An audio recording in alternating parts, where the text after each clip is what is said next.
Hey everyone, JC here with Structure Lab. I want to walk you through another high probability setup forming on Euro USD. It lines up with some really strong data, and I'll show you exactly how I'm reading the market structure and the tool that I use to uncover the statistical probabilities behind it. So let's dive right in. We'll start off with our market structure. We can see a swing high, a swing low, and another swing high. So we can see that this was our last swing break of structure. So our swing trend is to the upside. This is our current swing range. And we can see that the internal structure has shifted bearish to facilitate the swing pullback. Now, most market structure traders all kind of struggle with the same challenge, with the same question, which is where can I expect this swing pullback to end and then for it to reverse and continue higher? And there's really no way for the typical market structure trader to answer that question other than to try to find demand zones, which we have, a very strong one here at the extreme of the swing range, or also just by trying to measure how far the swing pullback comes into the discount of the swing range. However, Structure Lab allows us to data mine the statistics behind our swing structure and our internal structure, and then gives us some probabilities about how far to expect each of these moves to go, whether it's a swing move or whether it is internal. If you saw either of my last two trade ideas, which I put out right around here, then you know that we were expecting this internal low to break with about a 69% probability. I also put out a trade update for a second chance entry to get short here, and that worked out really well as well.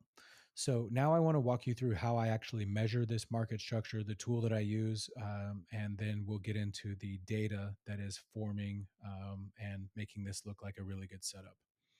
So if we jump over here to Structure Lab, you can see we're on the Euro USD and we're looking at a 2-hour time frame. And if I just hit view, this is going to show us all of our swing structure, which is the black dots, as well as the internal structure, which are the blue dots. So if I zoom into about the last 10 months of the market, you can see we're going back to January of 2025. You can see all of these swing points, which again are the black dots, and then the internal structure, which are the blue dots. These are placed on the chart just by dragging and dropping these markers here. And then when we have those all in place, we hit save. Structure Lab then data mines all of the relationships between these internal points and also the swing points and uncovers hidden probabilities and statistics. So if we come over to the stats tab, we're looking at the euro dollar and again the 2-hour time frame, and I'll just quickly walk you through some of these numbers. They're pretty easy to understand. So we're looking at our swing, and then we are looking at phase D. What is phase D? Well, that is the phase of swing structure that we're currently in because it's counter trend, right? So our trend for our swing structure is up based on the last swing break of structure to the upside here, which makes this our strong low. So until this low breaks, our swing trend is up. So we're looking at phase D. So if we come over here, we hit swing, phase D, and now we're looking at what happens 80% of the time. So we're looking at the 80% of our structure, and that tells us that 80% of the time, these swing legs like to move between 3.1% and 4.4%. So if we come back over here to our chart, if we were to measure down from this high 3.1%, that puts us right about here. And then if we measure down from the high 4.4%, that would put us down here. So essentially what those stats are saying is that 80% of the time, these phase D swing pullbacks like to end somewhere in this zone, right? So we now have kind of a statistical confluence based on all of our historical phase D swing structure. And in this case, we're looking at 22 different samples of that end between 3.1 and 4.4%. They only have about a 23% probability of breaking structure, which means that this strong swing low right here, we've only got about a 23% probability that price would break through that.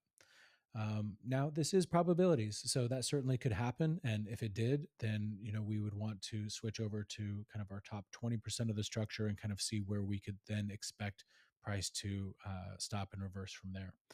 But for now, we're operating under the assumption that this is, just like 80% of the other phase D swing legs, and we're looking at this zone for a reversal.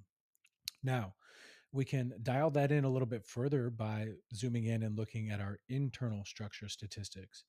So this last internal leg down is a phase C. Why is it a phase C? Because it's counter trend, meaning it's moving against the trend of the swing structure, but it's pro internal because the internal structure is in alignment and is trending down with lower lows and lower highs. So we are counter trend, pro internal, which makes it phase C. So if we come over to our dashboard and we go to internal phase C, and we are going to be looking at the top 20% of this structure. I'll explain why perhaps in another video. If you guys are interested, just drop a comment and let me know, and I will make another video for you. So based on this, we're looking at 2.5 to 2.9%. So the mean is basically the average. This is the average distance that these type of structure tend to go. And then the max is the maximum percent change, or the maximum distance that these type of structure go. So 2.5 to 2.9. So if we come back over here and we measure down from this internal high, 2.5, you can see that we're pretty much right in the middle of this demand zone. So, and then 2.9 would be about to the bottom of the demand zone. So you can see now that we are aligning statistical probabilities of how this type of market structure behaved in the past with current market structure and with this demand zone. So this demand zone, as I'm viewing it, becomes higher probability because um, historically, both our swing structure and our internal structure tend to stop and reverse in this area. So we've now looked at the where, and we can understand with both, we can understand both from a market structure perspective and from a statistical data backed perspective where we expect price to stop and reverse. But we can also look at when we expect it to reverse. So if we come over again to our swing structure, phase D, we're looking at 80% of this. And we scroll down to the bottom, we can see that 64% of these end in the London session, and they typically end or have the highest probability of ending on a Tuesday or Wednesday. Today is Tuesday, November 4th. Tomorrow is Wednesday, November 5th. And so we're looking like we're getting really close to a point where we can expect both the internal leg and then also the swing leg to stop and reverse. And then we can drill into the time and even see what the highest probability times are for this to happen at. So now if we look at our internal and we'll look at phase C, and then the day again, we can see Wednesday has the highest probability for that to happen. And even so, when we switch over to the top 20% of this type of structure, and an even higher percentage chance that this internal phase C leg that is coming down will end during the London session. So we've got a bunch of statistical data that has been mined from all of this historical market structure here, aligning with that. And we have the strong demand zone that we have marked here at the extreme of our swing range, supporting that. And then we have really two more areas that I want to zone in on, which is this 4.2% HPL, which is a high probability level. And that is for the swing structure. This is where many legs of this exact same type of counter trend swing structure have stopped and reversed at that 4.2% level. So again, falling between where 80% of this structure likes to end, which is right here. And then we also have these two high probability levels for our internal structure. So 2.29% and 2.82%. So it's looking like this demand zone here for a lot of reasons, both from a supply and demand concepts perspective, as well as a market structure perspective. And on top of that, a statistical perspective is going to be a very strong area for this to stop and reverse. So that is the trade idea that I'm seeing set up here on the Euro USD. And if we just zoom in here a little bit more and kind of take a look at what we see going on here right now, we can see that we have all of these kind of ascending lows that are building up here through the Asia session that are going to really act as some great liquidity for this.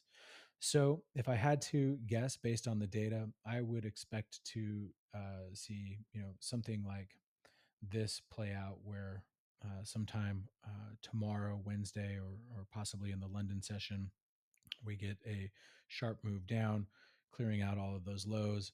We tap into this demand zone, and then um, we're out of there and moving to the upside. So that is the trade idea that I wanted to walk you guys through. If you liked it, please let me know. Drop me a comment. Like the idea, and tell me if you want more of these types of videos, and I would be happy to make those for you. All right, guys, take care.